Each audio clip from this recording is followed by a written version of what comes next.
Alrighty, what's up, motherfuckers? Peter Gilmore here for my second video of the day. This time on Killer of Demons 666. Thank you all for watching. Make sure you like the video, hit the subscribe button down below, subscribe to my other channels, which are down below in the description box. Follow me on Facebook, follow me on Twitter, and share this video all over the internet. And don't forget to tap that bell and turn on all my notifications so you never, ever miss an upload. And that's pretty much all I gotta say about it. So like the video, share the video, subscribe to my channels, follow me on social media, and don't forget to tap the goddamn bell. And that's it. Alright. Got a new look for spring, if you didn't know that by now. Got a nice little trim. Looking good. Just gonna shave a little bit, but just gonna maybe let it grow for another day or two. My WrestleMania beard. if you want to be specific, it is what it is. All right, ladies and gentlemen, in the description, in the description box below, down below, is my my last video, my first video of the day, my brief video about the passing of DMX. What you eat, what? You know, my tribute to the late great Earl Simmons, aka DMX. So just did a quickie video, a 5-minute video, just talking about DMX's passing, and basically that's it. So quickie video down below in the description box, and so check it out on the Metal God 669 channel and share it with all your friends. And that's pretty much it. All right, but right now, it is WrestleMania weekend. WrestleMania 37 Night 1 begins in just about almost 2 hours from Raymond J. Stadium in Tampa, Florida. And the fans are there. The stage is set. Well, in more ways than one. The stage is set for Night 1 of the granddaddy of them all. One of the, besides New Japan, in Wrestle Kingdom, one of the biggest times of the year, WrestleMania. And this is the 37th year of WrestleMania. Second year in a row that it is 2 nights. So night 2 will be tomorrow night. And as always, we have Titus O'Neil and Hulk Hogan brother hosting the show. Not really looking forward to Night 1, because I think Night 1 is gonna suck. I think the whole freaking Mania is gonna suck. Even in front of these fans, I feel bad for them. These 15,000 fans, or whatever, how many fans they actually will say, but they'll say a sold out crowd of 80,000 at WrestleMania. And they'll show a whole bunch of cardboard cutouts like they're actual fans. Because Vince, wants freaking 80,000. I'm going to tell you right now, this is probably going to be one of the worst WrestleManias of all time. But then again, they could surprise us. They could. It just was. So I got Sasha Banks, the boss. And Bianca Belair, I play with my hair because I'm the EST of WWE. I play with my hair, Bianca Belair. In the main event for the Smackdown Women's title, and to open the show, we're gonna have for the WWE title, we're gonna have the almighty Bobby Lashley and Drew McIntyre. That's gonna be the first thing you see when WrestleMania starts. So Drew got his wish. He wants to come out with the fans there. And we'll see what happens. We'll see what happens. If Drew can do what he did last year and win the WWE title, but this time in front of fans, and maybe get a bigger pop than he could have got last year. But thanks to this fucking virus, that did not happen. But if he does win the title, I don't expect a big pop. I really don't. I think the crowd would be dead for most of the night. But we'll see. We'll see. but I expect some good, some pretty decent, entrances. Big E's coming out with Wale to perform his theme. I expect, Sasha to have a big entrance. Bianca will probably have a big entrance. Uh, Drew, I expect Drew to have a big entrance. Bobby Lashley will probably have lightning come down from the top of Raymond J Stadium or from the heavens. But it's gonna be a lot of pyro. And personally, I think the stage looks like shit. Even with the whole pirate ship thing on the stage, on top of the LED board, and right the stage, and you're gonna have pyro coming out of the freaking cannons and stuff to make it look like a fucking pirate ship. So they're gonna try to go all out tonight, but who knows? I just think it's gonna be pure shit. That's probably I'm not. I might watch some of it, but rather just freaking watch porn or watch something else, because I really don't think that one's gonna deliver. And I'm not reviewing it. I don't give two shits if it's the greatest fucking show tonight. I'm not gonna review it. I'm gonna review it tomorrow night after night 2, which I think is gonna be the better show. But we'll see what happens. We shall see what happens with WrestleMania 37. And that's pretty much all I can say about that. Might have some surprises tonight or tomorrow or this weekend, really. There's Becky Lynch is there. Like I said, Wale's there to perform Big E's theme. The beautiful, my sweetheart, Ash Costello is in Tampa with her band New Year's Day. They're gonna crush My Brutality tomorrow night. I can't wait for that. And I can only imagine all the haters going to say, New Year's Day sucks. They can't. They suck. They're like, in this moment, they suck. Yet they sell more albums than you. And they sell out every single night. Just like In This Moment. That's it. And by the way, In This Moment has been, was nominated for a Grammy. And they have gold records. Not platinum, they'll get there, but gold is still pretty damn good in the music business. So you think they suck? Think again, motherfuckers. That's all I gotta say about that. So I can't wait for Ash Costello to rip skulls tomorrow night. I mean, people are gonna be bleeding out their ears in the stands and in the back. Michael Cole probably have an earache, bleeding from his freaking ears and his fucking nose. I'm telling you, Ash and company are gonna fucking rip skulls tomorrow night with My Brutality. I can't wait for that. It'll be awesome. We got Baby Rexha doing America the Beautiful. Not really caring for that, but not a big fan of Baby Rexha, except for that one song she sang with what's her name? With what? I can't think of a name now. The fancy chick. You know who I'm talking about. I think you know. I'm so fancy. That's the only good song I like. But and then she has another song with her and Baby Rexha singing Black Widow. Not that Black Widow from In This Moment sings Black Widow too, but the pop version of Black Widow. Good stuff. Good stuff. That's all I gotta say about that. All right, got my good buddy Nick Infante in the chat as always. What's up, Nick? How are you on this beautiful, cold Saturday afternoon, April the 10th, 2021? So thank you for coming in, Nick, as always, to chat and get it on. Not like that, but you know what I mean.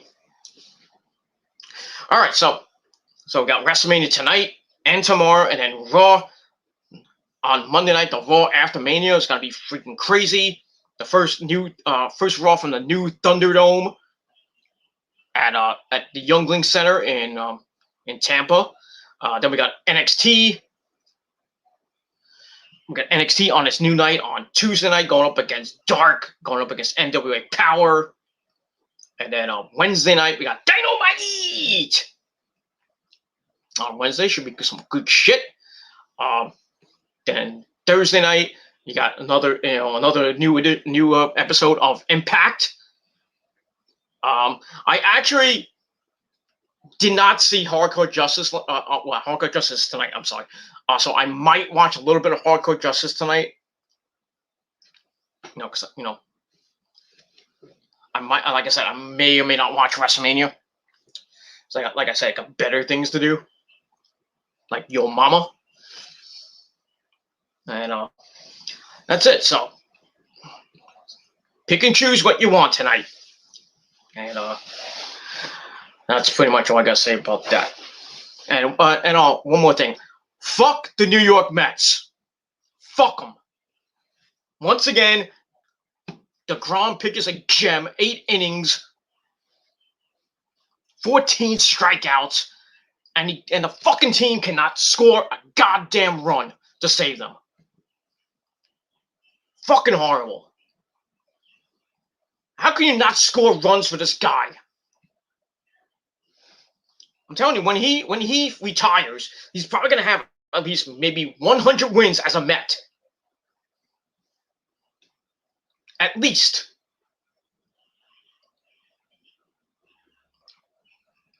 This 32nd time this fucking team cannot score a run for this juggernaut. It's sad now he's 0-1 on the season where we really should be 2-0. It is what it is. They can't get clutch inning. They had first and third, and I think the first inning couldn't get a run in. Then in the 6th inning, they had first and second, no out. What happens? Can't get a run in. Alonso, trying to hit the ball all over the place. Pete, I know you watch my show, but come on now, Pete. You're the polar bear. Come on. Stop trying to hit 500-foot home runs every fucking time you're up. Okay, come on. Clutch hits. Come on, we need clutch hits. Lindor is, not producing as much as I wanted him to. But it's early. It's game number 5, and people are complaining. I know I'm complaining, but come on.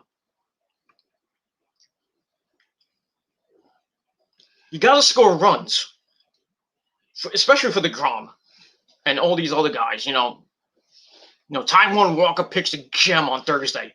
Awesome for as a rookie. I expect good things from this guy, from Walker.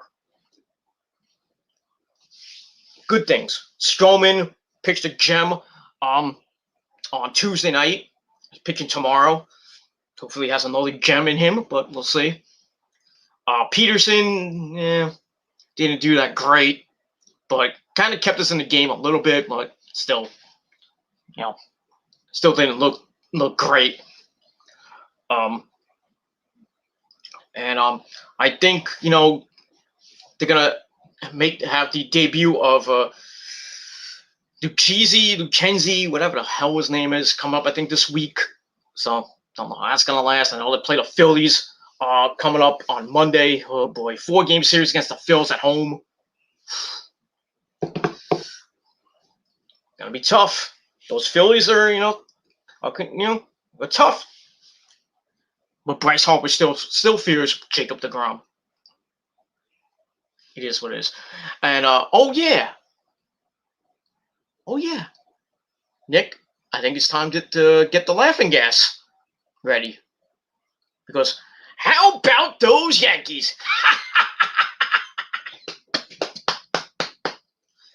Oh boy, Yankees are looking like shit. They're looking like shit. They were losing 4-0 today to the Tampa Bay Devil Rays. They can't even get a hit either. Judge was out like 3 days, and everybody was like, "Oh, he might have COVID." And then there was another report saying that he was tired or not feeling well. I guess those steroids in your ass are getting to you, huh, there, Aaron? I think you need to slow down a little bit there, Mr. Judge. You and Stanton need to stop, injecting your ass with those, A-Rod, those needles that you got from A-Rod and Jeter. Need to stop injecting your ass with those steroids and trying to hit 500-foot home runs. Just saying. But yeah, the Yankees are garbage, as always. But it is what it is. The pitching is garbage right now. Besides Kluber and maybe Garrett Cole, that's it. That's your pitching staff. Domingo Germán looks like garbage. He really should go back to the minors. If I'm saying this as a Yankee fan, he needs to go. Another 4 runs he gives up. But to all you Yankee fans, and that's all I gotta say about that. And as the great Hall of Famer, the Iron Sheik likes to say, "Fuck the Yankees, fuck them in the ass, make them humble." That's all I gotta say about that. So fuck the Yankees, and fuck you too. That's it. Nick's doing good. It's warm here in New York. Not totally warm today. Tomorrow is supposed to be like 67, even though it's supposed to rain tomorrow. I mean, a complete, utter mess tomorrow and Monday and part of Tuesday. So after tomorrow, it's gonna dip into the 50s, and then by the end of the week, it's gonna get right around 60. So not totally cold, but it's mid-April. We're about to hit mid-April. So it's going to rain, and you know what happens. April showers bring May flowers. That's it. Flowers, May flowers. See, I'm a better singer than anybody on YouTube. Way better singer than anybody. If you want to have a singing battle, we can go at it. Let's do it. Or as Paul Stanley likes to say, let's do it. So that's all I gotta say about that. I might do some vocal covers. I'm not the greatest singer in the world, but I can sing pretty good. That's all I gotta say about that. All right, I wasted 17 and a half minutes of your time. All right, ladies and gentlemen, and Nick, get ready, because right now, it is time for your late and out-of-date Smackdown review for April the 9th, 2021. For the last time, from the Thunderdome in Tampa, Florida, at Tropicana Field, the final Smackdown at the Trop. And this is the go-home show before WrestleMania 37. And as they build it last night, it was a WrestleMania edition of Smackdown. So, or as the title below says, the WrestleMania kickoff show. That's basically it. And as always, not a great show. Didn't really care for it. I skimmed through most of the fucking matches anyway. The only thing I actually cared about was some of the promos, from Sasha, from Bianca, Edge, Roman, Daniel, Bryan. Then they had the Andre the Giant Battle Royale, which the winner, I personally don't care. Should have went to a guy that really should be getting a push right now. I think you know who I'm talking about. A man from Japan. That wronged. But what happens? They give it to some guy that really doesn't deserve it. It is what it is. But as we all know, every single person that has won the Andre the Giant Battle Royale does not get pushed. They try to get a push down the drain. That's it. Then they had the Fatal 4-Way match for the SmackDown Tag Team titles between the Dirty Dogs, Bobby Roode, and Dolph Ziggler taking on the Mysterios, Dominic and Rey, the Alpha Academy, Otis and Chad Gable, as well as the Street Profits, Montez Ford and Angelo Dawkins. But we'll get to that in just a minute. All right, so chat room's open. If you want to talk about SmackDown, you want to talk a little bit of WrestleMania, maybe a little bit of TNA. Because, like I said, Hardcore Justice is tonight. it looks okay. Not a great card for Hardcore Justice. The only really not looking forward to the card. I mean, you're gonna have Deonna Purrazzo defending her Impact Women's title against Jazz, and if Jazz loses, she basically retires. So basically, a career versus title match. And this is going to be the last time we see Jazz, unless she gets into the Hall of Fame next year.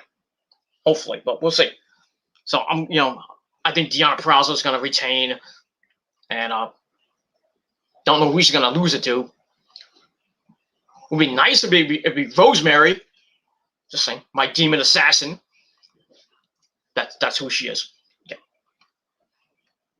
My beautiful demon assassin, Courtney Rush, otherwise known as Rosemary, otherwise known as Valerie Sky, and she knows that. She knows her name is Valerie Sky.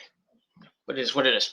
So you got that, and Rosemary's in a 6-way scramble weapons match to see who faces Deonna Purrazzo next, probably at Rebellion, which is the next pay-per-view after that, which is April the 25th.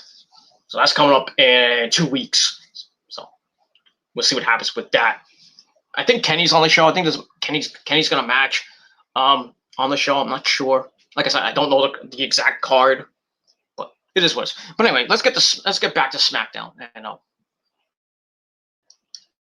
we move on. All right, so like I said, the show was, still no hype for WrestleMania. Starts already, and who somehow gets into a title match, making it a triple threat between himself, Edge, Stain, and Roman Reigns, Mr. Tribal Chief, and Cockfist himself. So Daniel Bryan, he comes out to open the show, talk about is fast approaching. He's excited, everything, the stage, which doesn't look that good, the pyro, too much pyro in my opinion. This will be more, but so he talks about the pyro, Florida, and most of all, the fans coming back. That's always nice. So he puts over the Thunderdome, but it's nothing like a live audience and nothing at all like winning the Universal title in the main event at, at WrestleMania in front of the live crowd on night 2. He said there will be 25,000 fans chanting, "Yes!" at Mania. I think they're going. Or they said I think it was supposed to be like 36% capacity, so maybe 25,000 most. We'll see if there's actual 25,000 fans. But it was. I know one guy that's there already is Grimm's Toy Show, Dave, and his boo, Quarantino. This was, Grimm goes everywhere. It was like my good buddy Mikey. My good buddy Mikey Mittens McNichols, who was in Florida, is not going to WrestleMania because he's basically doing stuff for ICW and GCW. And boy, did he take a fucking. Woo! If you didn't see, if you have the Fight Network, and I know Nick probably saw this. I think it was on ICW. I think it was on the Fight Network. I'm not sure if it was there. It was supposed to be Danny Demanto taking on Brandon Kirk with Casey Cattell in his corner, and Danny Demanto had his son, Mikey, there in his corner. It was a bloody freaking match. Mikey comes out and he tries to hold up Brandon Kirk. That's that's not gonna work. And then Danny had a water jug, and he tried to hit Brandon Kirk over the head with it, and Brandon avoided it, and Mikey took it right in the cranium. Whew.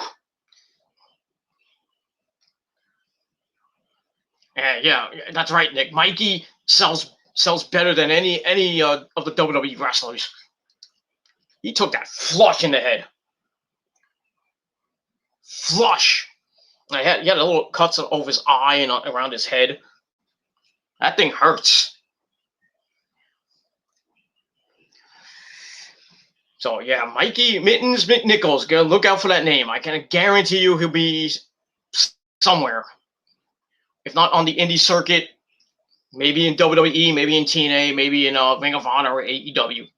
Look out for that guy. That guy. He is the best. Only 21 years old. That kid. And I've known him since he was a little bitty freaking 14-year-old CM Punk kid. Back at Field of Honor when I first met him. Mikey.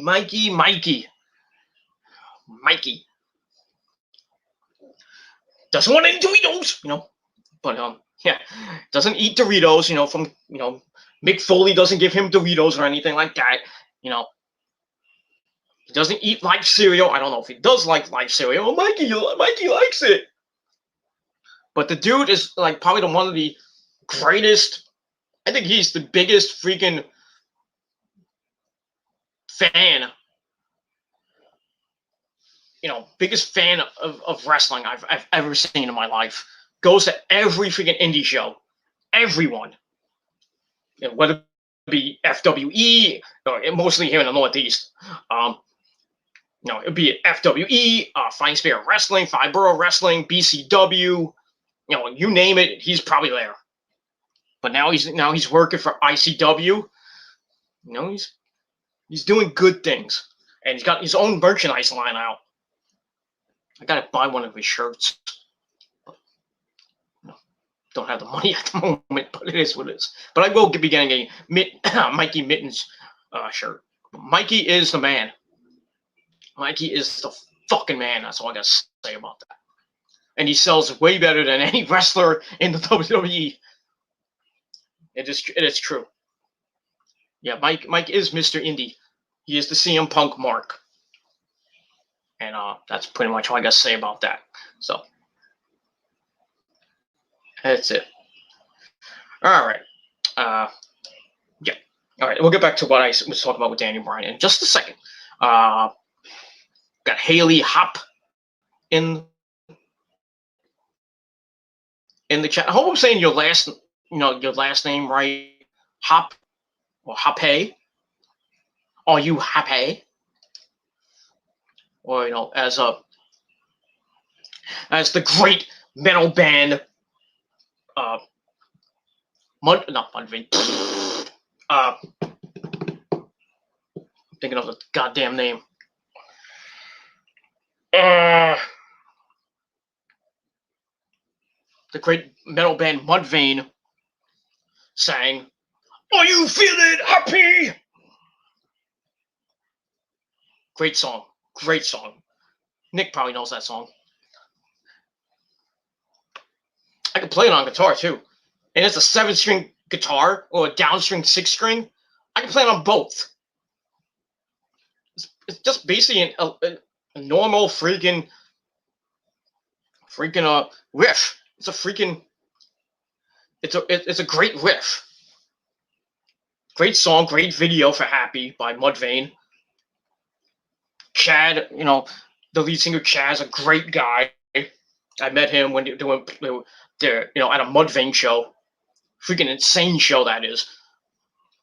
And he's also in Damage Plan.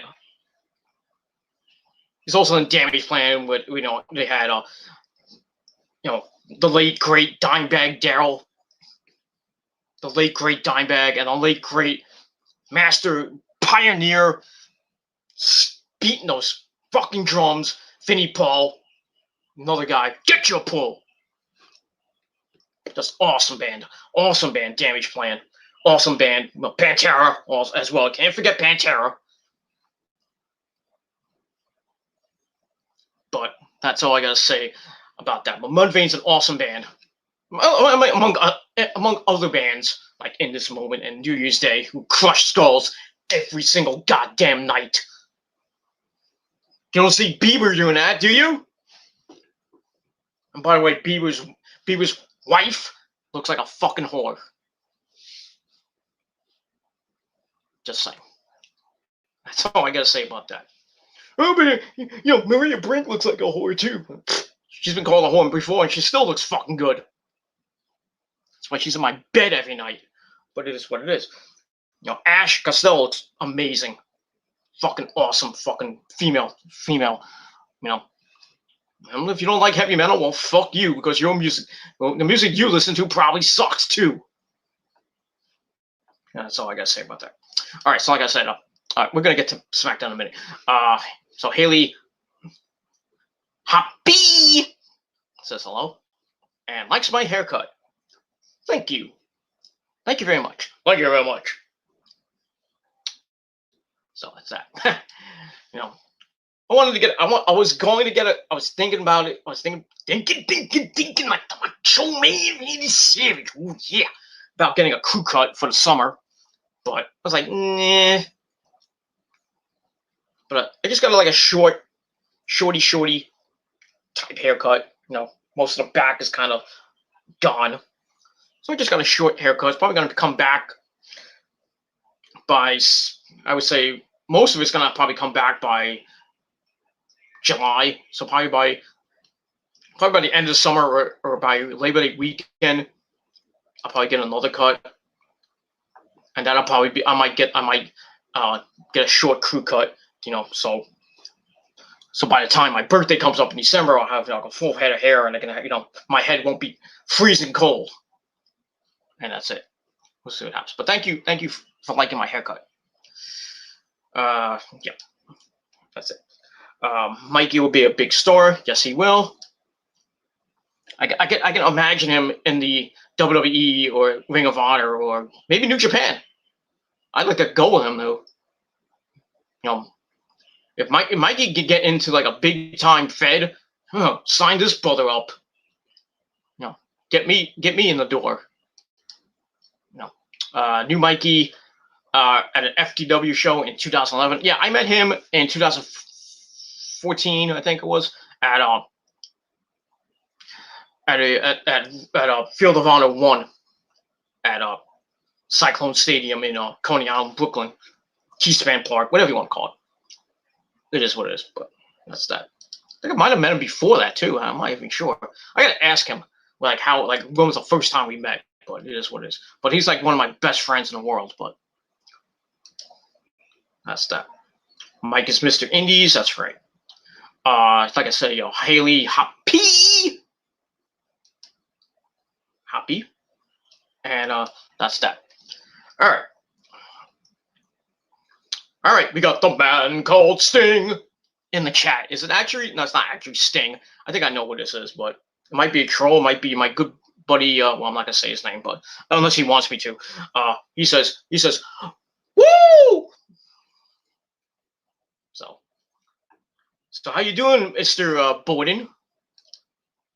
Steve Borden, how you doing? You are training with Darby for next match? What is?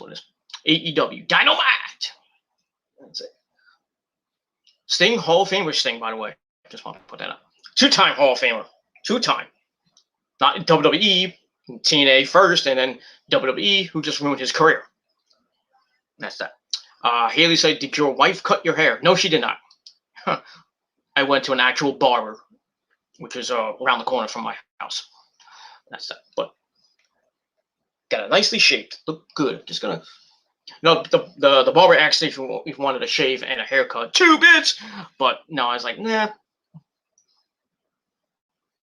Want to leave the beard for a little bit. Probably shave it off.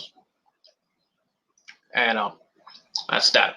Probably shave it off this week, maybe. But we'll see. All right, Nick says, tonight's the night 1 of WrestleMania, and it's gonna suck. But like he says, let's see what happens. And that's that. So, yeah, WrestleMania is gonna suck dick. That's that. All right, let's get back to Daniel Bryan. Let's get back to SmackDown. So he comes out, like I said, he mentions WrestleMania. He's excited for the stage. He's excited for the pyro, the Tampa weather. Most of all, the fans. You understand, the fans. It's coming back. Puts over the throne for the final time. but it's nothing like the fans being there, nothing like winning the Universal title in the main event at WrestleMania in front of the crowd. Talks about, there'll be supposedly 25,000 fans chanting "Yes" in unison, and while he's associated with "Yes," he's been consistently told "No" in his career. Talks about being an B plus player like he was at WrestleMania 30, not being big enough, doesn't belong in the WWE. He isn't best for business, not the face of the promotion. He can't main event WrestleMania. Blah blah blah.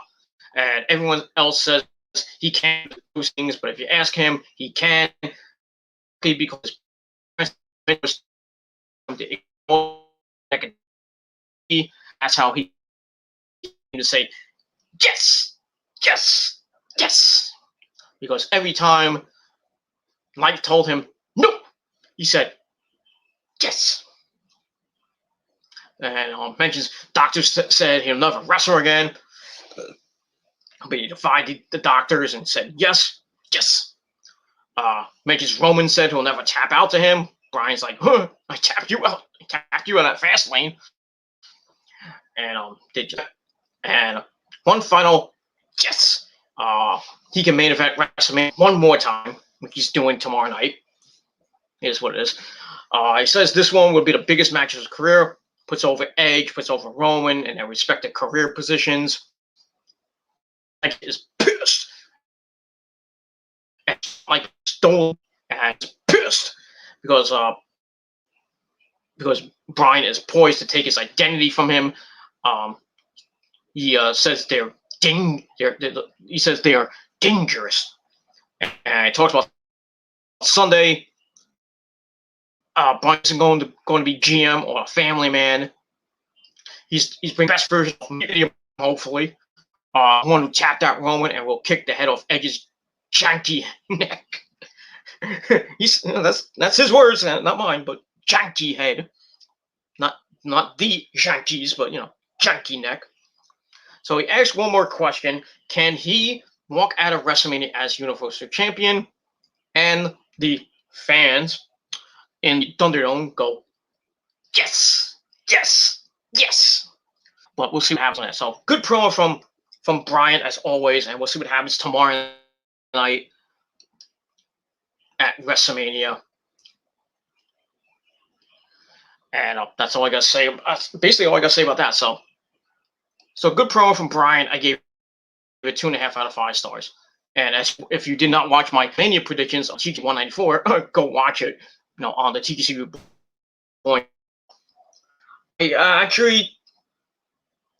predicted Edge Stain to win, but like I said, I would not be surprised if Brian gets the belt, doesn't holds it for like a month. By the way, gotta get my alcohol in. So I'm a fucking alcoholic.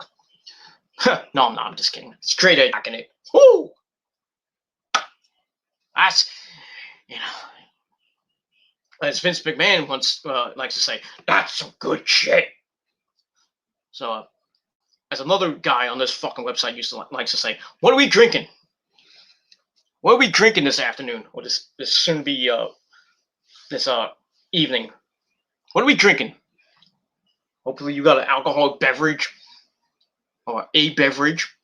Could be water, but no. I like the fancy, the finer things in life. So, salute, motherfuckers. That's it. All right. So, good promo from Brian. We'll see what happens at WrestleMania. We're going to hear from Edge Stain and Roman Reigns, our tribal chief. So, we have to be nice and we have to be ready because when Roman talks, we must listen because he is our tribal chief. And that's that. That's it.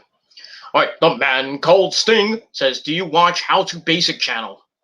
Never heard of it. I will look it up, but we'll see how it is. That's that. And he says,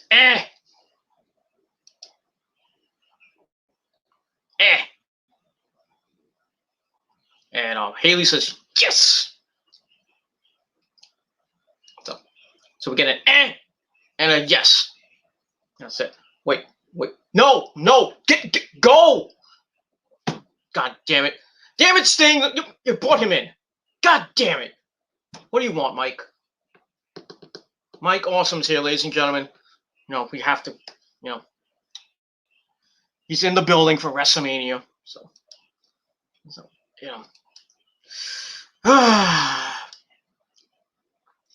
Thank you, Sting. Thank you for making him come out now. Thank you. He's at the bar right now. He's at the bar. It is what it is. He's at the bar. Oh, now here he comes. Here he comes. Hello, Mike. Hey! Hi, Mike. Happy WrestleMania weekend. I was at WrestleMania once. You was?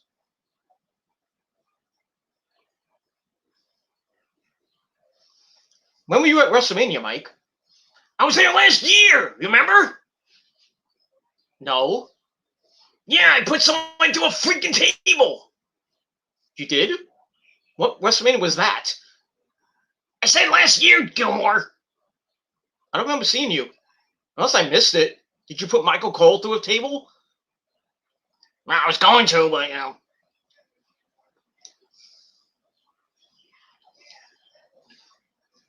I was going, but, the freaking security guard had to come out, No, Hunter, Triple H, had to escort me out and, kick my ass back to heaven and shit, Well, that's what you get from not having a ticket. Yeah, but I'm awesome. I should be at WrestleMania. Well, sadly, you weren't. Okay, Mike? You were not at WrestleMania. If you want to think about a WrestleMania, if you want to say November to Remember, that's the ECW version of WrestleMania. You were there. Oh, yeah. I put Masato Tanaka through 500 tables. Fucked him up. Yes, you did. Yes, you did. Yes, you did, Mike. And that's But Mike, somebody asked you if you're going to AEW. I don't know, man. I don't know if Tony Khan can deal with me. I might have to put him through a fucking table. There's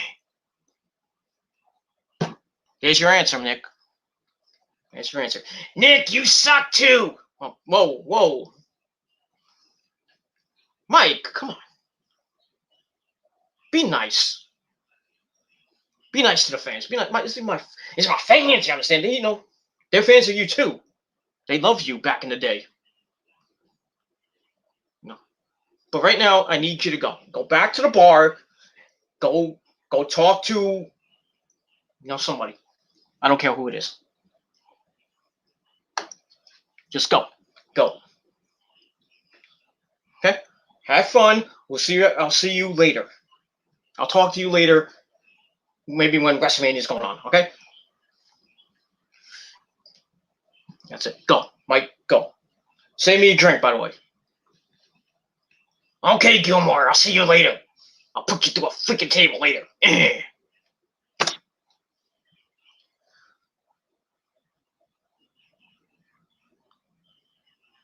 You see what happens when you say his name or you do an impression of it? Well, not impression. You say that word.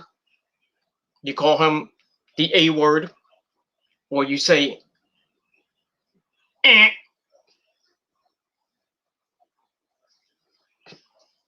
Just comes out of left field, this guy. And if you don't like my Mike Awesome impression, go fuck yourself. And you think I'm talking to myself, go fuck yourself. Better than any impression you could do. And that's all I got to say about that. So, that's it.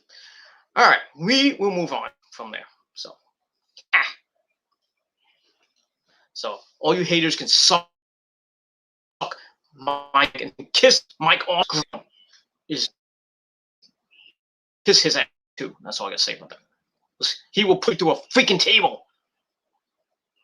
And yes, it was a great impression. I can do others, but I just don't want to do it right now. Besides, my Macho Man Randy Savage, yeah, impression. And Hulk Hogan brother impression, among others I can do. I used to have a video way back in the day. I think my original Gilmore Chronicles, I don't remember what, I actually don't even remember what channel I had it on. I think it was when I came back. No, not like anytime. There was like 2011, 2012, I think, when I took 4 months off, I think. Yeah, because I remember it well because I was with who. And I did a comeback video. I did some wrestling. I did some wrestling impressions. I did a lot of impressions.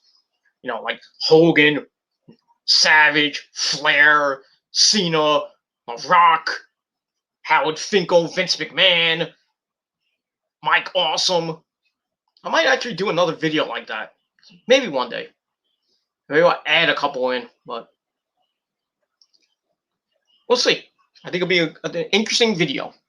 And if you don't like it, you try to do it. I'd like to see half you motherfuckers that just sit at home all day and stalk people with your Commodore 64 computer and jack off to us. I'd like to see you try to do an impression video like that. But you can't. That's all I gotta say about that. Haley wants to know who Mike Awesome is. Go look it up. Go look him up on YouTube. Former ECW World Champion. And that's it. I think that's. It was former Hardcore Champion. I remember that when they had the ECW WCW Invasion back in 2001. I think he won the Hardcore belt in Madison Square Garden when they invaded that was I think it was the first night of the invasion, I think. But that was awesome. No, I said his name. No, he's not coming. I locked him up. He's gone. He's at the bar getting drunk. So he's gone. He's not coming back. That's it. All right, we move on. Let's go back to SmackDown. All right, after that Daniel Bryan promo, we see the Street Profits, Montez Ford and Angelo Dawkins at the gorilla position. They're all jessing it up. And Kayla, who's looking fine, comes up to them, and they plan on winning just like Bryan will. And then we see Dolph Ziggler and Bobby come in, brawling at the Gorilla's position, beating the crap out of each other, which spills out all the way into the entrance area. And then all 4 teams come out, beating the crap out of each other as we go to break. And then we come back from break. We got the match, the Fatal 4-Way Smackdown Tag Team title match. And it was an okay match. Nothing great. We start off with Chad Gable and Dominic, and they go at it. Dominic with a little bit of offense to start. Otis comes in, hits the punch hammer, and then Gable hits a wheelbarrow suplex, but Ziggy with a blind tag to Otis tries to get the pin. Dominic kicks out, and this is a 1 fall to a finish, not a elimination match, which it should have been, just my opinion. And then we get Bobby in. They start beating down on Dominic. Dominic tries to come back, but Gable tags back in Bobby Roode. So they're just beating the living bejesus out of Dominic. But Dominic comes back, counters a back suplex, hits a kick, tags in his dad, Rey Mysterio. Booyaka, booyaka. Comes in like a house of fire, starts beating up on Chad Gable, hits a DDT, which leads to Ziggy and Roode breaking up the pin to save the belts. And then everybody's just beating up each other, taking out each other. Chad Gable gets sent out of the ring, but gets caught by Otis. So Ray dies on both of them, and then Dominic dies on everybody, sending us into another break. We come back. We have Montez Ford and Bobby Roode as legal men. Montez does his usual flippity dippity doo gymnastic routine. It's a drop kick. Rude comes back, and then Montez hits some right hands to Ziggy and Bobby Roode and Rude, but he runs into a beautiful patented Arn Anderson like spine buster by the man who does it pretty damn good in Bobby Roode. And then Otis comes in, they start beating down on Montez Ford for a while, back and forth. Ziggy comes in for a little bit, hits a drop kick, tries for a Fameasser, but Montez Ford counts with a powerbomb, and then both men are down. They crawl over to the corners, they tag out. Montez Ford tags his partner, so Dawkins and Bobby Roode in, and Dawkins runs him over, just goes nuts. Chad Gable tries his luck and gets a tough piece of meat. And then Rey Mysterio with a blind tag off of Dawkins hits a senton to Bobby Roode. And then he low bridges Dawkins, sends him out of the ring. And then Bobby Roode gets sent into Otis. And then Ziggy and Roode get hit with a double 619, or the as we call it 38. So hit that. Dominic hits a frog splash to Bobby Roode. Look to win the belts, but Otis comes in with a big splash on Dominic to break up the pin. Otis tosses Ray out. The Profits drop kick him out of the ring. Then Montez Ford hits a flippity dippity doo dive on the both of them. And then while in the ring, Dawkins and Gable trade moves. Gable hits a Chaos Theory suplex.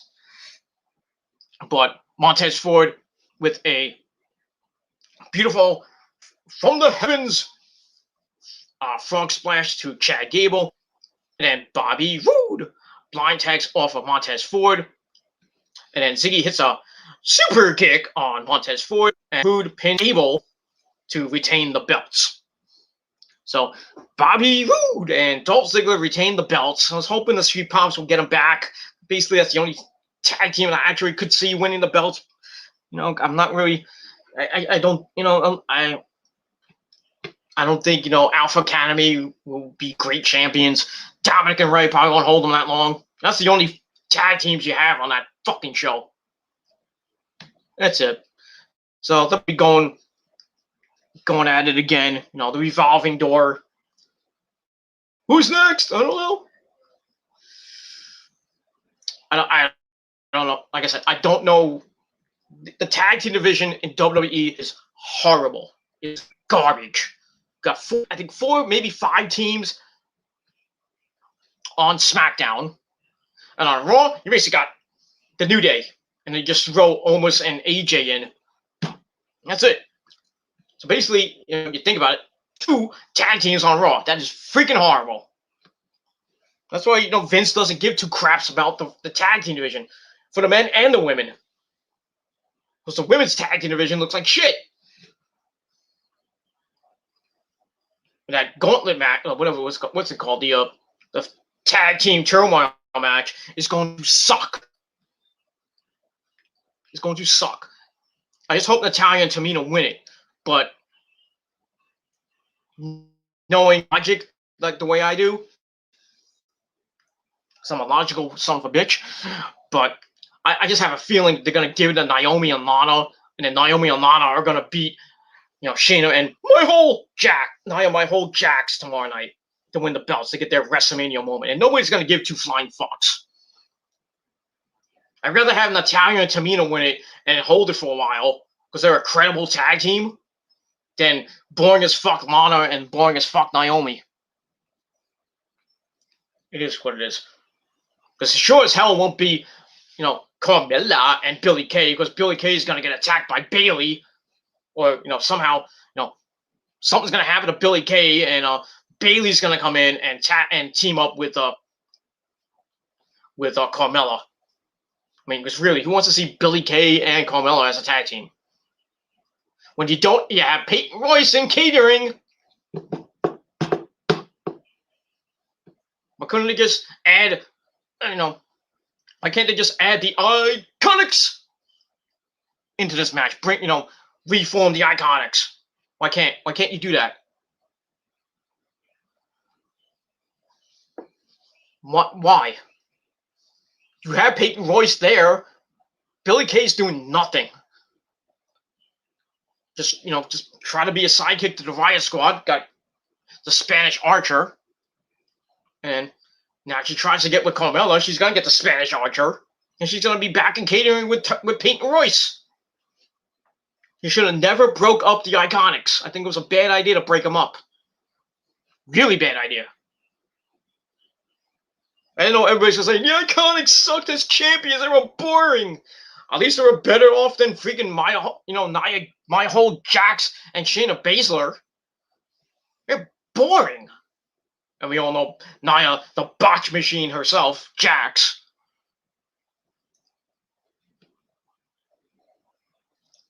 But like everybody's a fucking 2-time champion. Asuka and Kairi Sane were 2-time champs. Sasha and Bayley were 2-time champs. I think Nikki Cross and Alexa Bliss were, 2-time champs.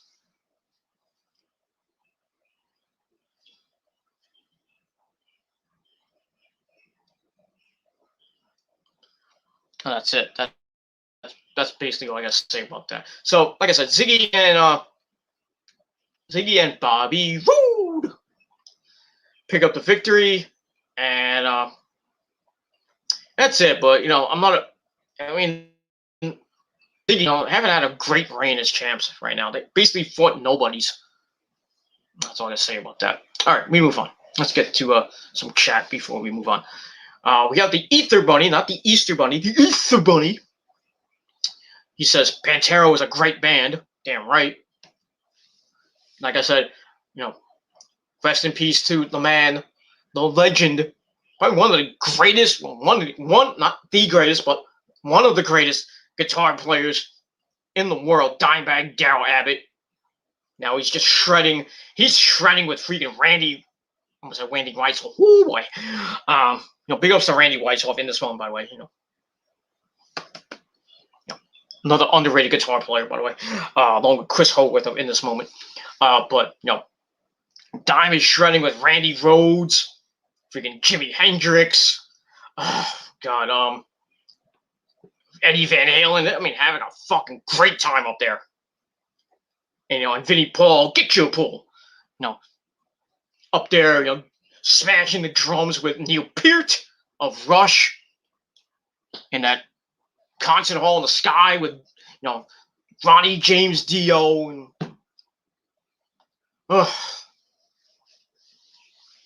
that's a super group if I say so myself. And Kevin Dubrow of Quiet Riot. And Lemmy on bass. Whew. They're having a great time up there, shredding and just going to town in heaven. Lemmy's probably singing, "You got the ace of spades, you gotta water my face." Drinking Jack Daniels up the wazoo. Randy shredding up a storm, playing Crazy Train or whatever he could think of. Dimebag and Eddie just with those pinch harmonic squeals. Oof. I pay to be there, but it's not my time yet. But when it's my time, hopefully those bastards are up there. That's all I gotta say about that.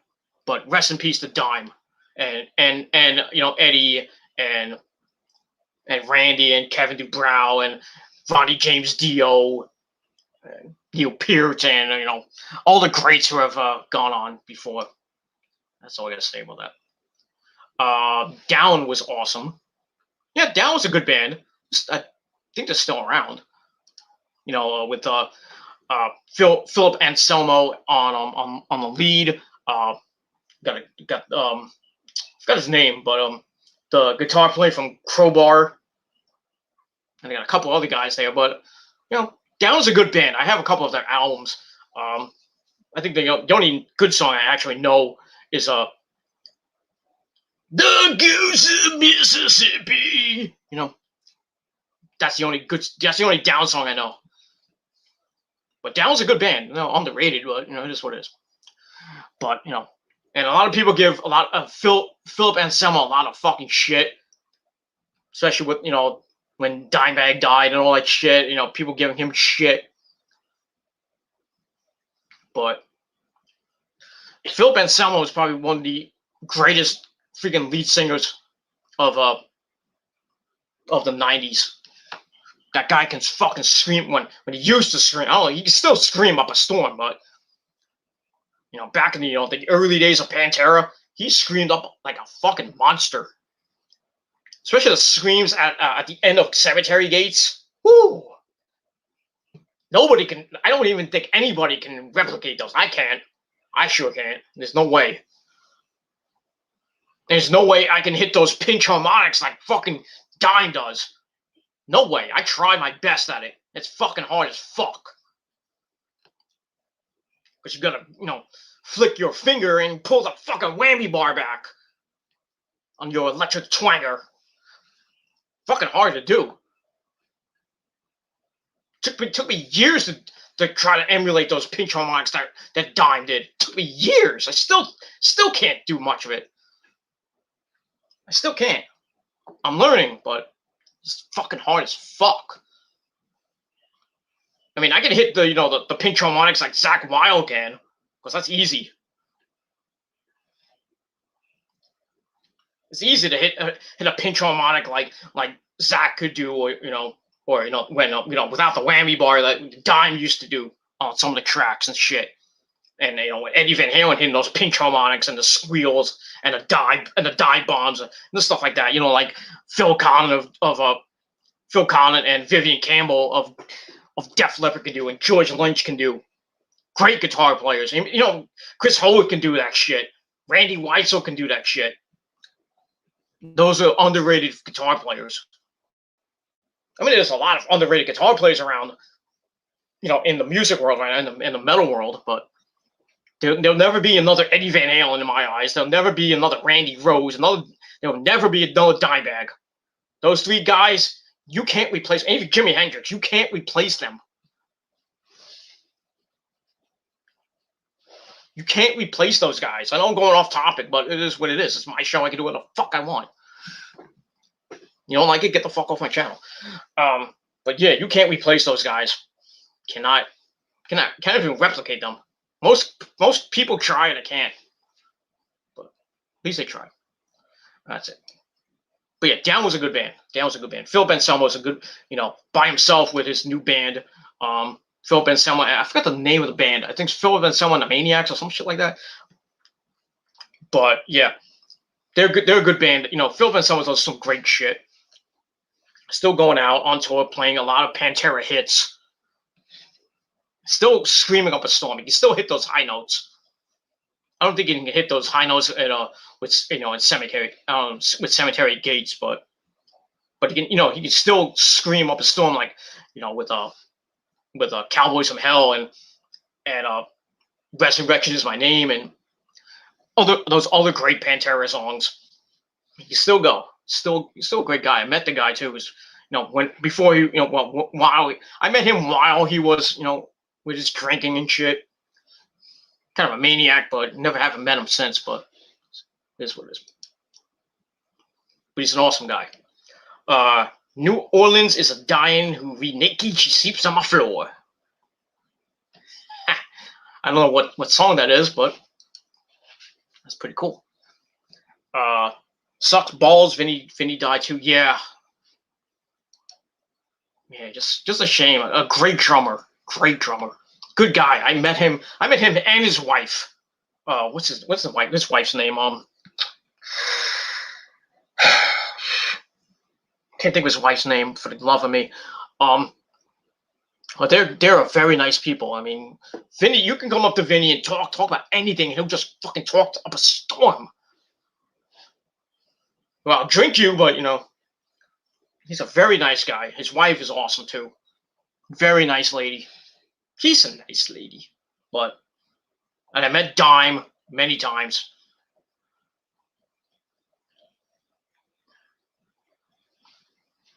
It is what it is. That's all I said. But Vinnie Paul and Dime would be missed. So along with Eddie Van Halen and Randy Rhoads and everybody else. That's it. We move on. The Ether Bunny says, "Do you like Danzig?"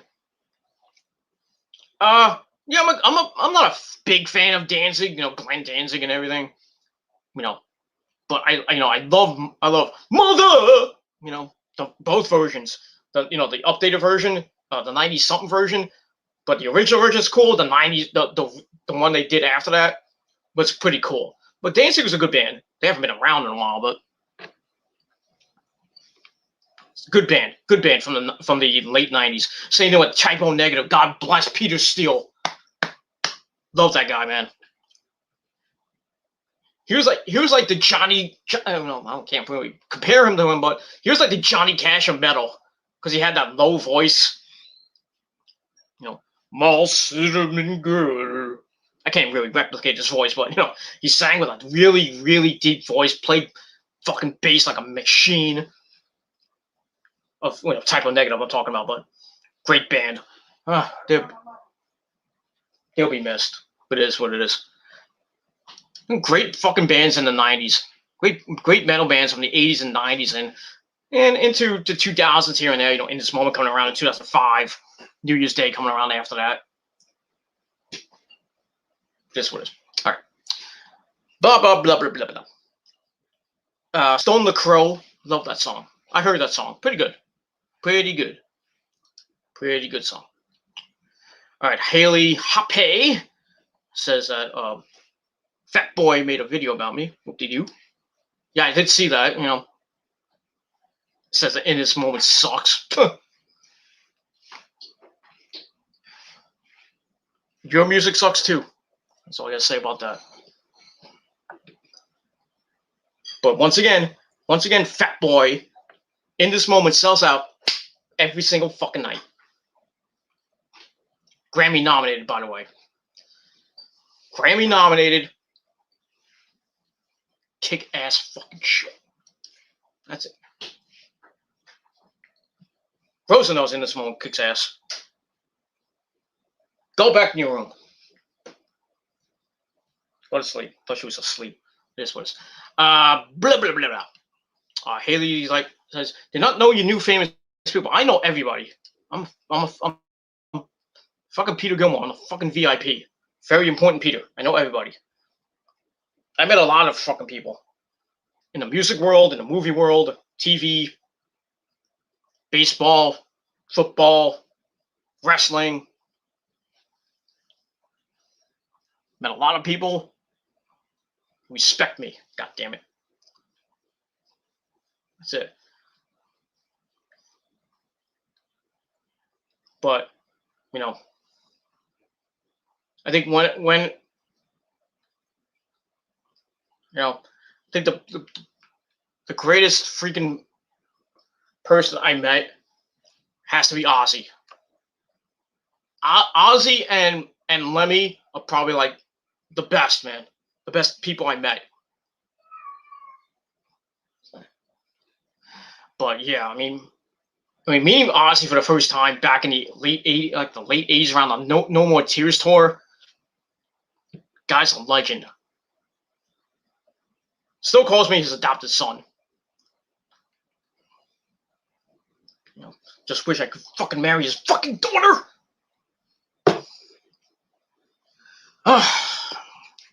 I'm happy with how I have now, but it is what it is. But no, I call Ozzy my daddy. Not in that way, but no. Ozzy's the man. Ozzy will always be the man, and that's it. When he goes, it's gonna be a really. When Ozzy goes, it's gonna be just painful. I might come on video crying up a storm, and I don't want to cry. I try not to keep my emotions. When somebody dies, especially somebody I know dies, I don't want to be a pussy and cry. But I know some people have cried on YouTube a lot. But especially for people that they know for a while, like my good buddy Jeff the Unigamer was crying up a storm when good buddy of mine, Cody Brainerd died. He cried. Andre Copio even cried once on video. And real crying, not fake crying that Mr. Irrelevant used to do. You know who he is. But I think when Ozzy dies, it's gonna hit me hard. Hard. Probably worse than when my parents go. But it is what it is. When Ozzy goes, forget it. I'm gonna fucking lose it. I don't even think I can go get through the video without fucking crying up a storm. Now, I kept my cool with Lemmy because I met Lemmy once, and Lemmy has the same goddamn birthday as me, which is amazing. So I had the same birthday as a fucking legend in rock and roll, and Lemmy, Ace of Speed's got a wart in my face. I shared my birthday with a legend, and I share my birthday with the Lord, Jesus Christ. So I am a very, very lucky man. And yeah, so I know a lot of famous people. Check almost everybody off my bucket list. I work in the music business. Check that off my list. Got on stage with my favorite band. By the way, 2 million plus hits. Check that off the list in this moment back in 2014, 2015. You could actually watch the video. It's still there on my Peter Gilmore channel. It's still there on my channel. Well, not the entire video, but the intro when I got called up on stage by the lovely, beautiful Maria Brink, and the blood girls flirting with me the entire time. Would have been a bad thing. Not a bad thing. It's a good thing. Very good thing. Very good thing. Have Maria smooch me. Many times she's smooched me on the cheek, but it just was. Melina did the same thing. Charlie Caruso did the same thing. Look, I'm one sexy looking motherfucker. I keep in shape. I don't look like a fat fuck. It is what it is. That's it. So, yeah. Be jealous. That's what all of these fucking trolls are. Just fucking jealous of my popularity and my success. Among my other friends who are all successful and have jobs and have fucking women and shit. It is what it is. That's it. Enough about that. Blah, blah, blah, blah, blah, blah. All right. And we're going to get back to Smackdown. We are. All right. The Ether Bunny says dancing is overrated. Yes. Very. Well, why would you say overrated? I think underrated. I don't think overrated. But that's your opinion. I don't think they're overrated. Mother's the only song I like. Yeah, that's the only song I like too. But there's a couple others that are bangers and shit. Don't know the names of them though, but I think there's another one called "Can't Speak." Not that "Can't Speak," not "Don't Speak" by No Doubt, but there's like an early version of a '90s video I saw on Beavis and Butthead. They were making fun of dancing. That's cool. Yeah, that's it. But Mother's a great song. Mother's a great song. Mother! That's awesome. Fucking awesome. That's it. All right, we move on. Haley says she will keep reporting the channel. Do it. Do it. That's it. So cool. Yes. Yes. Being on stage with your favorite band is awesome. And knowing the band since 2005 has its perks. That's why, when I still remember it, I still remember the night. I'll mention it briefly, but I went to the concert. It was the Black Widow album release party, and Jose Mangan of Sirius XM Radio was hosting it. And I get there, it was a fucking cold as fuck night. and it was like 30 fucking degrees in New York City. And I go to it was at Webster Hall, which is still around. And like I said, it was like 35 degrees outside. And me, being a dumbass, wore my winter jacket. I should have worn my In This Moment hoodie because I had the In This Moment hoodie underneath. But anyway, I wore the damn fucking jacket, and Jose comes out before the what you call it, before the concert starts, because we had I had to buy VIP passes. Well, we had to buy. We just had to go there, just sign. I forgot how it was.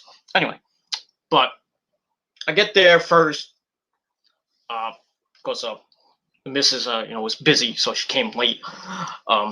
So I get there first. I'm online. I'm like right in front of the line, probably 5 people in. So In This Moment's tour bus right there. I was gonna stand right next to it, but it's like, God forbid somebody comes out. I was like, "What are you doing here?" And try to escort me out. But it is what it is. But so I stood online. Jose Mangan comes out, starts talking to the fans, blah blah blah. And I was actually he did a pre-show with Maria and Chris on Sirius XM satellite radio before the concert, basically asking fans, what your memories of In This Moment are, blah blah blah blah, stuff like that. So I basically said, I'm a big fan, blah blah blah. I said my name. Big fan since 2005. I love them. I can't wait to I can't wait to see them and all that stuff. Blah blah blah. And they heard it, of course, because Maria and the guys know me since so long. They may hate my guts, but it is what it is. They don't hate my guts. I'm just joking. So anyway, I go inside and I go down the stairs because I think it was upstairs or downstairs. I forgot what it was. If you've been in Webster Hall, there's like 5 fucking stages and 5 different rooms. So we're in a big room. Blah blah blah. And I was gonna do code check, but if I do code check, I'm gonna miss my spot in the front, right near the railing and everything. So I was like, fuck that shit. So I get there, I'm in the front, and concert starts, and a bunch of people were right behind me, mostly girls. But it is what it is. And I was mentioning to them, it's like, because they, during that time they had a moment during the show where they bring up fans to have them dance and stuff like not dance, but in the cage and shit. Like Maria brought up fans, and they would put them in the front of the stage, put them in the blood mask, and put up what you call it? I don't even have it. Do we still have the blood mask in the thing, Boo? Yeah. Where is it? Well, I can't find it. I have it in the house, but I can't find the mask or the sign, which says "I've been infected," which is a song off their Black Widow album. So blah blah blah. So they do that with the fans, and then the Blood Girls take the fan or fans, because sometimes they have 2 fans. I mean, they bring them up to, they put them in the cage where the Big Bad Wolf cage, as they call it. And when Big Bad Wolf came out, that was what Maria was saying, Dancing Up a Storm, blah blah blah. So during the night, I'm talking to these random people. Mostly it was like a bunch of girls. There's some guys there. It is what it is. So I was talking to them for a while. I was like, I know them since 2005, blah blah blah. And then when they were setting up for for that moment where they bring the fans on the stage, I turned to the girls, I think it was like 3 or 4 of them. I looked at them and says, "I bet you nothing I'm gonna go on stage. I bet you nothing I'm gonna get up on stage." And I mean, right? So I said, "Bet you I get up on stage." So Maria comes out with her friend, one of the Blood Girls. It was I forgot her name, but so she comes out, about to sing "Closer," the 9 Inch Nail cover, which is freaking amazing. You know, the live, if you see the live version, if you see the comments, people are just trashing it to death, which I think is stupid. But it is what it is. So she comes out looking amazing as always, and she starts going this way, stop right in front of me, goes back this way. I'm like, oh no. I thought she was going to pick somebody from this side. And she comes back around this way, sees me, and goes, you! I'm like, me? I thought she was pointing to one of the girls or somebody next to me. It was like, I had to make sure. So I'm like, me? She goes, get up here. So I was like, I look back, I'm like, told you. So I climbed over the barricade, which is freaking high, itself. I had to get her security guard basically to pick me up, put me on stage, and sat down. I knew what to do because I watched all the previous live videos of people being on stage during that time.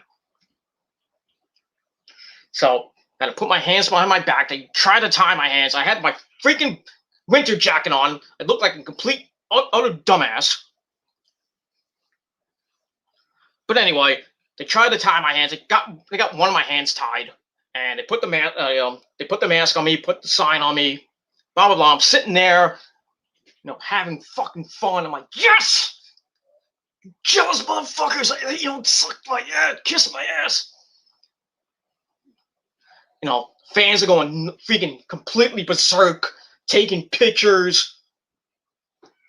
And then Maria comes up to me, like right in my freaking goddamn face. I thought she was gonna fucking make out with me on stage, which isn't a bad thing. Which wouldn't have been a bad thing. I respect Maria, but get too close, something might happen. But so she says, she asked me my name. She didn't at first. She knew my name. She has a good photographic memory. So she asked my name, and then she had to ask it again because she couldn't hear me for some reason. So I said my name. He's like, say hello, Peter. And that was that. And then we took a picture, which is on my my Facebook page. It's on my I think it's on my Twitter page as well, I think. But yeah, we had that moment, and then the Blood Girls took me off stage, put me on the side of the stage where Travis Johnson, the bass player, was playing. Put me in the cage, getting ready, just standing there, making sure I don't fall on my ass. Blood Girls are fucking dancing up storm, flirt with me the whole fucking time. And then Maria starts her talking intro. Travis comes from off stage, gives me a fist bump because he knows me. Randy comes out, fist bumps me. Chris was on the other side of the stage, Chris Holworth, and at the time their drummer Tom Hain was on the other side of the stage, so I couldn't fist bump them and shit. But yeah, I mean, look at the video, the closer live video from Sirius XM's on YouTube. Like I said, it's just about 2 million hits. You can see me in about the first minute and a half. You see me, they sing the song. Maria's screaming up a storm, and then she goes, "You moving up there, Peter?" And then you see me, like maybe 3 seconds. My greatest 3 seconds of my life, but still, greatest 5 minutes. When the whole song it lasts about 4 or 5 minutes. Greatest 5 minutes of my life. Loved it. Headbanging up a storm, probably the heaviest headbanging I've done in my life, and I've headbanged a lot. My neck still hurts. Cliff, what do you mean your neck? No. But I had a great time. I couldn't thank in this moment Maria and the band anymore. I still do to this day. And so the song ends. The security guard takes me off stage. I go off stage, and as soon as I get off stage, like 50, 60 people come up to me and say, "Oh my God!" He was like, "Oh my God, Peter, you're so fucking lucky." And I go, "Well, pays to know the band." And that's it. That's my moment. That's it. Rosa was there. She knows, just amazing. What Whatever happened again? Probably not. And I'm happy with that. So I'll go to heaven or hell. At this rate, I'm probably going to hell, which isn't a bad thing. But yeah, no, that's my moment, everybody. That's it. So I'm a very lucky man to been on stage with my favorite fucking band of the entire world. Love it. I'm gonna put the blender on for a minute. What? I have to put the blender on for a minute. Yeah, Rose is cooking up. What are you cooking up? You're making some alcoholic beverage. No. Okay, so if you hear the blender for 10 minutes. About 2 minutes, not even one. What? Yeah. So there it goes. He's making me a margarita. I digress.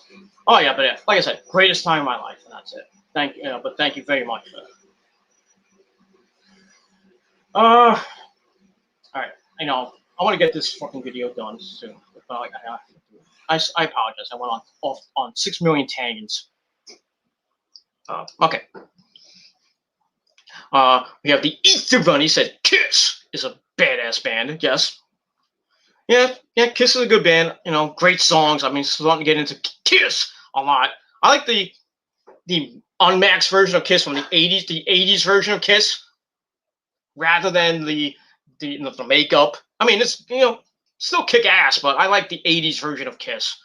With Lick It Up and so many other great hits from the 80s. Who Wants to Be Lonely? Tears Are Falling.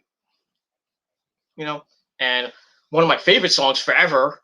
I can't really say that, but but Forever is one of my favorite songs from the band, among other songs. But Kiss is an awesome band. Haven't seen them live. I wish I did. They're retiring, which sucks. I'm not gonna be able to see them because you have to have 6 arms and 6 legs to go see their show.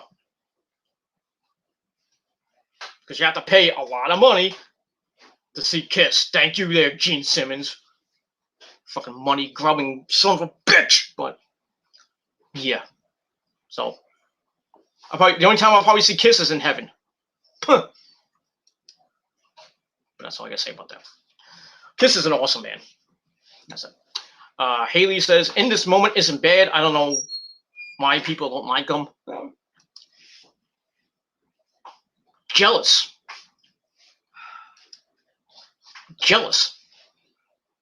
Basically, that's it. That's all I gotta say. Jealous.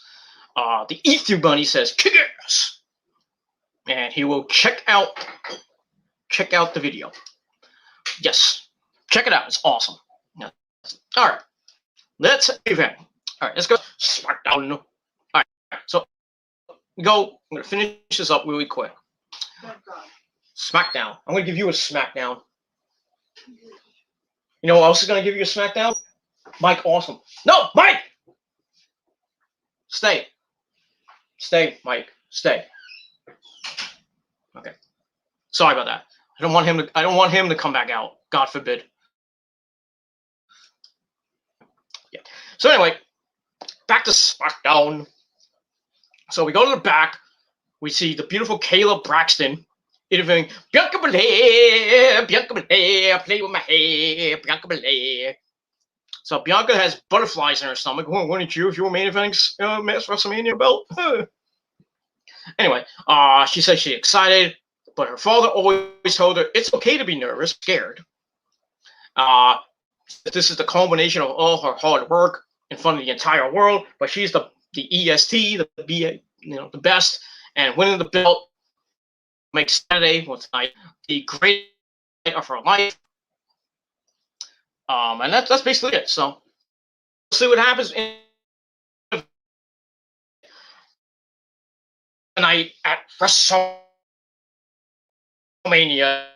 See Bianca can beat Sasha, reign as champ, and start her reign as Sasha wins the belt. Sasha retains thanks to Reggie. I'm praying that Bianca wins the belt, and hopefully it's a banger. It's a good match, because if it's not, it is what it is. I'm hoping it's a great match, but we'll see what happens with that. So I gave Bianca's segment 2.25 out of 5 stars, and that's that. All right, then we get Mitchell Cole and Corey Graves trying to sell the Pack app, which a lot of people are starting to like now because they're adding pay-per-views like from WCW and the Raws and like Insurrection and all the old stuff, but still you can't use it. It looks like complete. If you want to watch WrestleMania, go.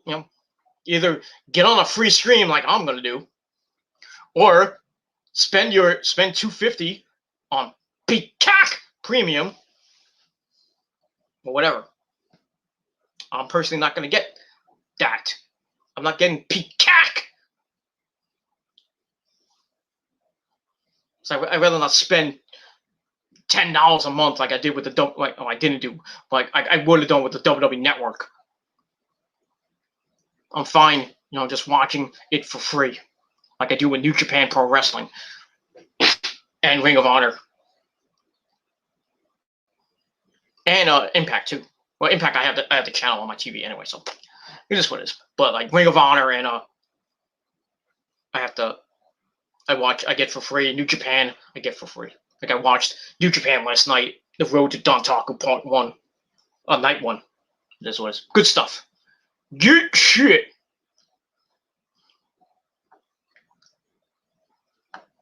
And that's that. Oh, okay. I missed some comments. The Ether Bunny says that's sweet. Too sweet me for the love of God, you son of a bitch. That's it. All right. Coke or coat? I said coat. No, it comes out like Coke, but sorry if I mispronounced it. What it was. So the Ether Bunny says, "Ooh, gotcha." And finally says, "Maybe one day you'll learn." Sounds hard as fuck. Yes. Singing those high pitched squeals that basically Philip Seymour did with Cemetery Gates. That's a hard as fuck song to sing.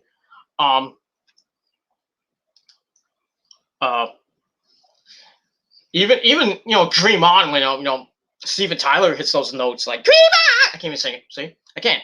It's hard. I don't have the pipes for it. I can't even sing. I can't sing that song. I try, but I can't. And even the great metal god himself, Rob Halford, he has some screams like "Screaming for vengeance," and "Painkiller." No, I can almost hit those notes, but not as great as the metal god. Or when Ripper Owens was with the group and he had that song "Burn in Hell." If I just I think my neighbors just heard me. But it is what it is. But I can sing pretty good. I can play a good old mean. I can play a mean electric twanger. I just haven't still in my damn closet.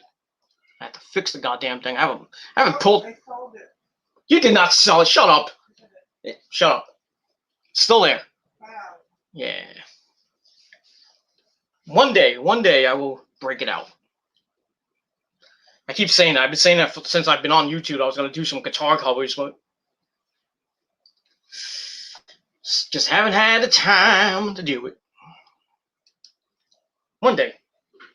Probably when YouTube's gone. I'll do it.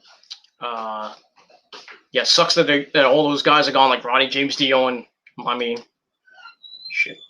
But glad for the music, yes, exactly. Without them, there would be no In This Moment or New Year's Day or The Who, not that Who, but The Who, HU or Amon Amarth or even Slipknot. But what does Corey Taylor think about that? Go ask him. Corey Taylor's a great guy. He's funny as fuck. I met Corey Taylor a bunch of times with Slipknot and with Stone Sour, and on an acoustic tour when he was doing when he was doing an acoustic tour and his book came out. I went to see him. Fucking funny as fuck guy. You piss him off, don't piss him off though, because you'll get your basically get an ass raping in a verbal way. But Corey Taylor's a beast. It is what it is. All right. So blah blah blah blah blah blah blah blah, and then we're gonna segment with Randy Orton as Mountainous Boys and the Fiend Bray Wyatt coming up after the break. So we come back. Instead of that, we get a video package about Big E going back to his roots in Tampa. He's in a barber's chair. For some reason, maybe getting a haircut. It says, never forget your roots, unlike Apollo Crews, his Nigerian roots and shit like that. It talks about Mania being in his city, in his, not his hometown, but in his city. Gives a little tour of Tampa and some highlights of growing up in the city, including winning a state wrestling title, playing a football game at Raymond J. Stadium, which is the same walk in and out of as the Intercontinental Champion, and the same stadium where Apollo Crews' title dreams go to die. And that's it. So Big E with a nice promo hyping his Nigerian drum fight match. It's Apollo. Still don't know what the fuck what that match is supposed to be about. I mean, really, they're gonna beat each other with a Nigerian drum? Like who's the best? Who's the best drummer? I mean, all we need is freaking, Jim Carrey to come out as Ace Ventura, and bring out the spears and have them fight to the death. Have them come out. That'd be great. Ace Ventura 2. Are you gonna throw me a spear? Ah! It's in the bone. It's in the bone. Don't mess with the dew.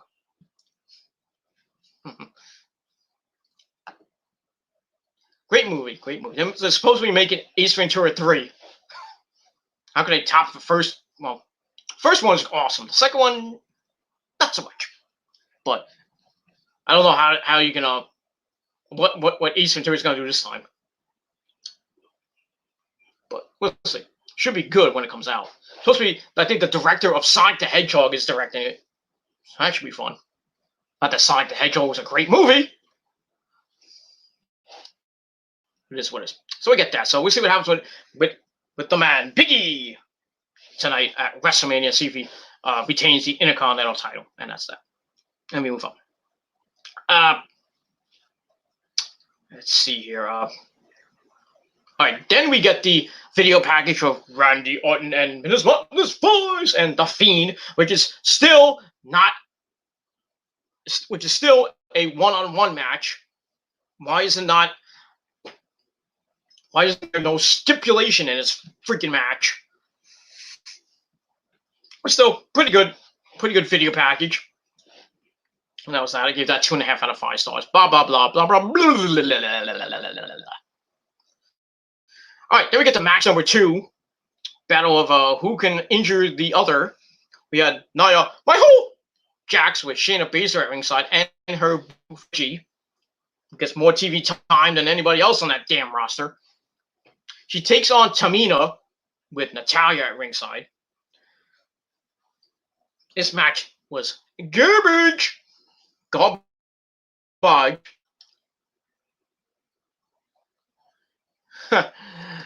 Yeah. So yeah, this match was garbage.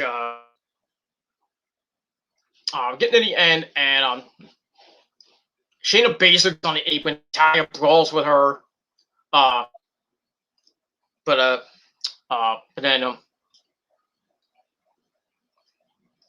But Nia tries for a Samoan drop. Tamina slipped free, hits a super kick to the body, then a Samoan drop of her own. About to win the match, but then Shayna Baszler comes in to break it up, causing disqualification. And then everybody just beats the living crap out of each other. Yeah. So that was that. So I went to the bathroom and didn't give 2 shits. And that's that. So I gave that match 1.5 out of 5 stars. And that's that. And we move on from there. All right, after we get Kayla in the back interviewing the Riot Squad and Liv Morgan and Ruby Riot, Billy Kay comes in, and then Carmella comes in to crash the interview, basically saying, "Oh, we're a tag team now." Okay. So Ruby and Liv basically saying that we're focused on the match at WrestleMania. They learn from their losses. And then Carmella says the lesson on friendship won't help them.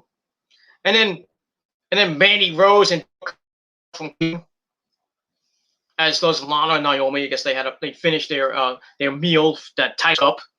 Probably some mashed potatoes or some steak or whatever. I don't know. And Titus's famous cookies. This was. And then they all brawl. Nobody cares. Then Tamina and Natalya come in and just beat the living crap out of everybody, and then they stand tall, and that was it. Whoop-de-dame friggin' Like I said, not caring for this tag team turmoil match, but who cares? That's all I gotta say about it. So I gave that 1.5 out of 5 stars. And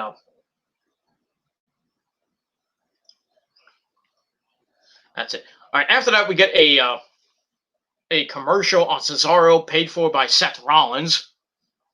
This has been Seth Rollins, and I push this crap. And this is what it is. So that was that, hyping their match at WrestleMania, which will probably be the only good match of the night. So that's all I gotta say about that. Nick says, "We was kinds and shit." Is a meme on the internet. I gotta see that one. Send it to me on Facebook. And that's all I gotta say about that. All right, so we get that. And Rose is talking up a storm as usual to annoy me. What is this? Packy bag! Packy bag! All right, I'm gonna finish this up. Blah blah blah. So we so after that we go to the ring with our good buddy, the Rated R Superstar Edge. Comes out with a chair, sets up in the middle of the ring.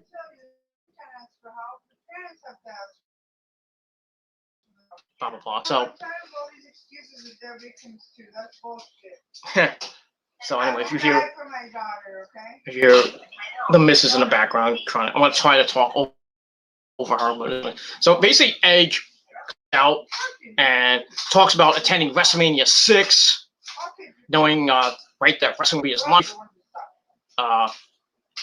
He became a WWE superstar, accomplished everything except ending things on his own terms. Then he reminds us that he didn't walk away from this. It was ripped away from him because of his neck injury. He didn't try to build another career off the back of it. That's all he wants. Comeback isn't about a greatest hits tour, about stealing the show all over again and main eventing WrestleMania. So it's mocking Bryan's refrain about this maybe being his last WrestleMania. He reminds us how long he was out relative to Bryan. He was out like 9 years, 10 years. Says Bryan uses sympathy to weasel his way into the main event. Now we got a triple threat. And instead of a clash of titans between eras, we got an indie bookstore clerk troll. Indie bookstore clerk troll sticking his nose into their business. Then he talks about Roman, saying Roman acts like everyone owes him something. That's not true of him. And if anything, Roman owes Edge. Talks about Roman debuting as the Shield of Injustice. Came into the crowd, used a spear as his finisher. Calls Roman the Samoan version of himself, the Samoan Edge. Okay. He calls Roman the biggest monster in the business. They lost their one-on-one match. Calls the guest chance. Basically compares that to the what chance. And somehow all forgotten about the match, which will take place 10 years to the day since he had to retire. He says that was Bryan, the WWE would have produced video packages and basically driven the narrative into the ground. That somehow he's out here without the respect he deserves. Runs down his recent accomplishments and what he overcame to get here. And we're calling him a part-timer, which you are, but he's not here to phone it in. He's here competing on a level no one who's dealt with his injuries has a slap in the face to his work ethic. Says now it's time for him to take back what he deserves. In case you forgot, just never knew, he's still the Rated R Superstar. He says, no matter what you call it, fate or God's will, he'll become the next Universal Champion because he's dreamt it and will not manifest it. And that's all I can say about that. So good promo from Edge Stain, and I gave that 3 out of 5 stars. And we'll move on from there. Maybe that's why he didn't have enough. All right, you don't have it. You don't use Facebook. Oh crap. I don't know. We can send it to me, maybe on Twitter or Instagram. Or you send it on me on Instagram. That's all I gotta say about that.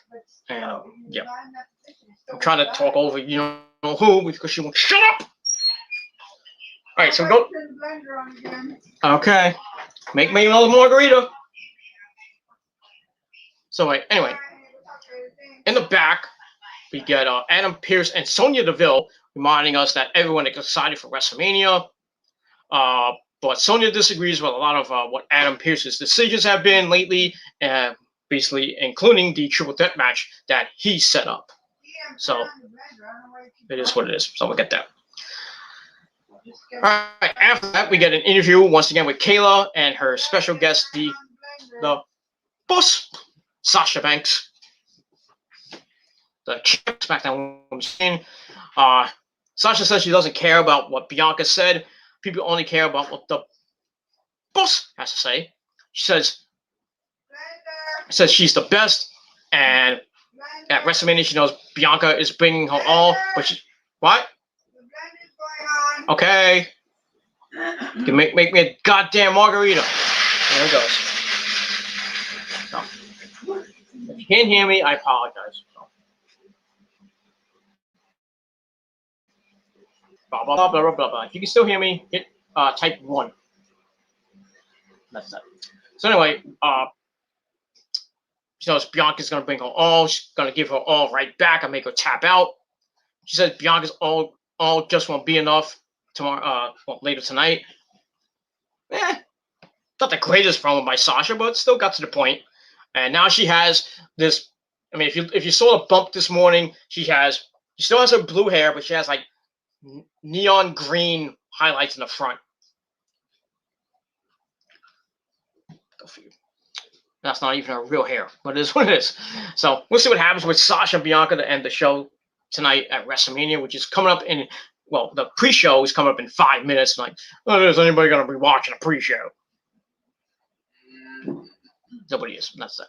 We get that. So I gave that 2.25 out of 5 stars. All right, then we get a video package for the almighty Bobby Lashley defending his belt against Drew McIntyre, the open WrestleMania. And sadly, we had to see Snow and Corbin. And then we see that to ruin it. That's that. Then after that, we get another video package talk about last week's interaction between Sami Zayn, Logan Paul, and Kevin Owens. That leads to Sami Zayn and his crew in the back. They walk up to Logan Paul, who's sparring with his brother Jake Paul, the better of the two.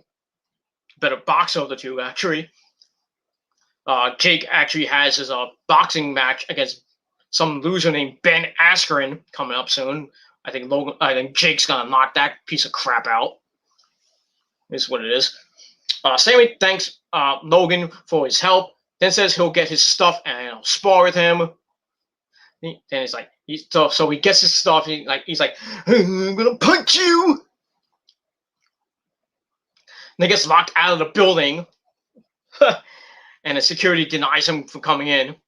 Kind of reminds me of Bobby Heenan trying to get back into Monday Night Raw back in '93. That was kind of funny. So I gave that 2.25 out of 5 stars. That was kind of funny. That was it. But still, Logan Paul's a piece of shit. That's it. All right, we come back and Sammy says that it was just a classic media bias. There was a bunch of stuff that talk about something like WWE's broadcast, like them making up and having breakfast in the morning. So after that was that. Blah blah blah blah blah blah blah. So then we see the SmackDown roster coming down to the ring for the Andre the Giant Battle Royal. But before that, we see Kevin Owens jumped Sami Zayn. He was still talking up a storm. He needs to shut his goddamn mouth, like I do. Beats him around the ringside area before Sami runs away, and that's it. So I gave that 2.5 out of 5 stars. All right, after that, we get to the Andre the Giant Battle Royale. Wasn't anything to write home about. We had Akira Tozawa, Shelton Benjamin, Cedric Alexander in it, Tucker in there, Elias, Eric of the former Viking Raiders who somehow came out of catering, Elias and Gunner, Jackson Riker, Mason T-Bar of formerly of Retribution. I don't know why they're still wearing those goddamn masks. So they start eliminating everybody to start the match. And then they start going at it with Riker and Elias, and then Mustafa Ali comes in. He sends Mace out for tries to get rid of Ali, but Murphy comes in with some interference, which led to Ali eliminating T-Bar.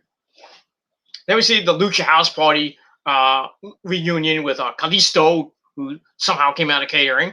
You know, he starts eliminating he eliminated Grandma Tariq and Lince Dorado. Baron Corbin comes in and eliminates them. Whoop-de-damn freaking do. So down to the final 7. Down to Shinsuke Nakamura, Murphy, Angel Garza, Baron Snowman Corbin, Ricochet, Mustafa Ali, and Jey Uso. So Corbin eliminates Murphy. Nakamura eliminates Garza. And then Ricochet and Ali square off. And then Corbin. Oops, I lost my notes. God damn it. Corbin takes down Jay and Nakamura. Ricochet then eliminates Ali from the 8. And then Corbin and Jey Uso eliminate Ricochet.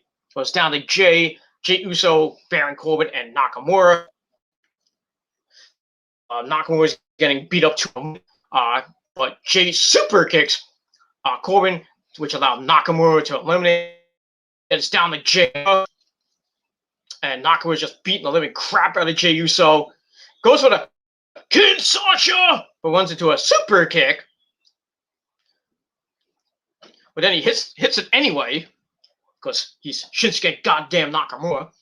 Goes for the elimination, but Jey reversed it at the ropes to win the match and the Andre the Giant trophy. And he stands like this. But still, yeah, so he gets the win. Blah, blah, blah. There's another reason why Shinsuke Nakamura should leave the goddamn WWE and go back to Japan. That's all I got to say about that. You're not going to push this guy. Get him out. Just let him go back to Japan, go to AEW. Not going to do anything with him. Get him out. That's it. So after that, I gave that match 2 out of 5 stars. Wasn't anything to write home about. That's it. All right, after that, we end the night with the music of the Tribal Chief. Roman Reigns comes out with "My Name is Paul Heyman." Then we see a video with Brian going nuts last week. So Roman congratulates Jey on the win. Starts posing. Blah, blah, blah. And then he cuts like a great promo. Says he's annoyed that he has to even be here. He's not a politician running for office. Doesn't have to sell himself to anyone. Basically, he's in a match he can't lose without being pinned or submitted. But he's going to state the obvious. He says on Sunday he's going to show up and win. He might seem arrogant to saying that, but it's really his humble beginning. Blah, blah, blah. Basically says, I'm going to. He preps at 12 p.m. And everyone needs to remember that when Roman shows up, the WWE is winning. You could have one good week like Edge or Bryan did in the prior weeks, but since August 23rd, he's been doing it week in and week out until right now. So basically, he's held the belt for almost 1 year, getting close to 1 year. Numbers don't lie. He's the one who changed the range for SmackDown. Don't know about that. Made the belt relevant. He talks about Bryan's dream, and then he talks about Edge's dream. Blah, blah, blah, blah. He basically saying Bryan's holding on by a thread. Blah, blah, blah. But he never made, he talked about Bryan tapping him out and would have been champion, but he's not and would never be. He says Bryan can't make him tap. And as for Edge, saying no one took it for him, he disagrees. Roman took it from Edge and everyone else along the way. Basically said that Edge's comeback story will end. They're just launching pads for Roman's next year. That's why he's the head of the table. He's not a dreamer. He's not selfish like that. He's the man with the golden hand. Everything he touches has purpose. And he said, he says, I say careers, right, Paul? And Paul's like, well, that's right, Roman. That's right, Roman. So he says he gave Jay the greatest year of his career, who just got that big gold trophy of his. His pushing go anywhere. He probably will get de-pushed even further down the toilet. But he's not going to do that for Edge or Bryan. He's going to crush their dreams. He says this isn't a prediction. It's a spoiler. He's going to wreck everyone and leave, and he'll hold the belt high, and everyone can look up and see a man greater than them. They can hear $1 million of pyro go off and fill the whole world acknowledge Roman Reigns. And that was it. So, great promos from each of them. I think Roman's was the best, in my eyes, but it is what it is. And that's it. So, I gave Roman's promo. Roman's promo, I gave 3 out of 5 stars. And overall, that was it for SmackDown. And SmackDown, it wasn't a great show. Just basically like a kickoff show for WrestleMania, which is on actually right now. Not that I give two shits about it, but it is what it is. And that's it. And the ice cream man is outside. Ice cream man. Not that I'm gonna get any ice cream, but you can probably hear it. So I'm gonna probably get copywritten for the ice cream man song, the Mr. Softy song. So if I get copywritten for that shit, so be it. I don't care. And that's it. So my final rating for SmackDown, I gave it 6 out of 10 stars, and that's that. So we'll see what happens coming up in a little bit with WrestleMania Night 1, and then tomorrow night with WrestleMania Night 2. And that's all I got to say about that. So and that's it for my video. Thank you to Nick for coming in. Thank you to the Easter Bunny for coming in, and as well as Haley for coming in. Thank you for supporting me, and that's it. Nick says, look up that we was Kangs and shite. I'll look that up.